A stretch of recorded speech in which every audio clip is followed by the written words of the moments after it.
Hello everyone, সবাই তোমরা কেমন আছো? আশা করছি খুব ভালো আছো। নতুন একটি ব্লগে তোমাদেরকে স্বাগত জানাই। আজকে হচ্ছে সানডে, আর আজকে এখন বাজছে এই মুহূর্তে দুপুর 2টো। আর এখন যাব বিয়ে বাড়ি। গায়ে হলুদ থেকে নেমন্তন্ন ছিল, কিন্তু যেতে পারিনি, মেয়ের শরীরটা ভীষণ খারাপ। আর এখন যাচ্ছি দুপুর বেলাতে, তো যাই একটু খাওয়া দাওয়া করে আসি। সবাই ডাকাডাকি করছে আর মনটা বাড়িতেও টিকছে না আর কি। তো আমার মা বাবা এসেছে বলে পায়েসকে রেখেছি, পায়েসকে রেখে এখন আমি আর সুমিত যাবো আর কি বিয়ে বাড়িতে। তাই ভাবলাম তোমাদের সাথে ব্লগটি শেয়ার করি। তো তোমরা কেমন আছো সবাই কিন্তু কমেন্ট করে জানাবে। আর ঠান্ডা মান্ডা পড়ছে ভীষণভাবে, তোমরা একটু সাবধানে থাকবে। আর ফুল আমি রেডি হয়ে গেছি, দেখো আমি একটি হ্যান্ডলুম একটি লিনেনের একটা শাড়ি পরেছি, তোমাদের পরে আমি দেখিয়ে দিচ্ছি ফুল আমার শাড়িটা। আর এই যে জুয়েলারিটা পরেছি, কেমন লাগছে অবশ্যই জানিও। এটাই বলার আর কি উপলক্ষ ছিল। চলো এখন আমরা বেরোবো, সুমিতও রেডি হচ্ছে, তারপরে ফাইনালি বিয়ে বাড়িতে গিয়ে আবার আসছি তোমাদের সাথে কথা বলতে। তোমরা দেখতে থাকো, সাথে থাকো, ভিডিওটি কিন্তু খুব ছোট্ট হবে। তোমাদের বলেছিলাম যে আমার শাড়িটা তোমাদেরকে দেখাবো, সেই জন্য আয়নার সামনে দাঁড়িয়ে একটু ভিডিও করে নিলাম, যাতে তোমরা খুব ভালোভাবেই দেখতে পারো। আর বিয়েবাড়িতে কাকে বলবো ভিডিও করার জন্য, সেই জন্যই আর কি।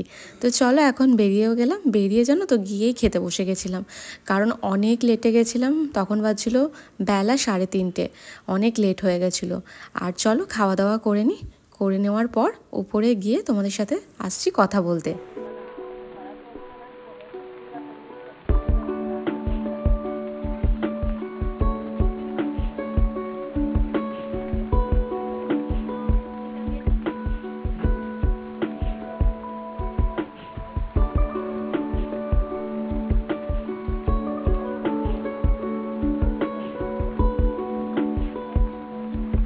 তোমরা হয়তো ভাবছো যে ব্রাইড এখনই কেন এত তাড়াতাড়ি রেডি হয়ে আছে।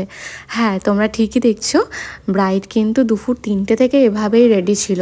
আর বিয়ের লগ্ন ছিল ঠিক রাত 9:30।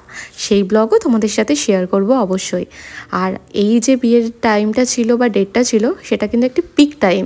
তো ওই জন্য মেকআপ আর্টিস্ট তাড়াতাড়ি সাজিয়ে দিয়ে অন্য ব্রাইডকে আবার রেডি করতে চলে গেছে। তো যাই হোক, দেখো খুব মিষ্টি লাগছে, মানে সাজার পর আর কি খুব মিষ্টি লাগছে। ও বেনারসির কালারটাও ভীষণ সুন্দর, আমার ভীষণ পছন্দ হয়েছে। যাই হোক, আমরা একটু গল্পগুজব করি, আড্ডা দেবো। ফাইনালি একটু পরেই আবার বাড়ি বেরিয়ে যাব, কারণ বাড়ি গিয়ে একটু রেস্ট করে আবার তো বিয়ে বাড়ি আসতে হবে। তো সেই জন্য আর বেশি লেট করব না। তো চলো, আর মেয়েটারও শরীরটা খারাপ, ওই জন্য একটু তাড়াতাড়ি বাড়ি চলে এসেছিলাম। চলো পরে আবার আসছি তোমাদের সাথে কথা বলতে, তোমরা দেখতে থাকো। ওখানে মা, কাকিমা, সুমিত সবাই মিলে ওখানে দাঁড়িয়েছিল, গল্প করছিল, আর আমি এখানে এসেছিলাম একটু ব্যালকনিতে। আর আমাকে দেখে সুমিতও চলে এসেছিলো পেছন পেছন। যাই হোক, আমরা এখানে এসে একটু কথাও বললাম, কথা বলার পর ফাইনালি বাড়ির উদ্দেশ্যে বেরিয়েও গেলাম। আজকের ভিডিওটি ভালো লাগলে অবশ্যই একটি লাইক করে। এটি ছিল গায়ে হলুদের ভিডিও। তো চলো আবার আসছি, দেখা হচ্ছে সন্ধেবেলার ভিডিও নিয়ে। তোমরা সবাই ভালো থেকো, সুস্থ থেকো। আজকের মতন টাটা, দেখা হচ্ছে ঠিক সন্ধে 7:30টায় বিয়ে বাড়িতেই। তো চলো টাটা।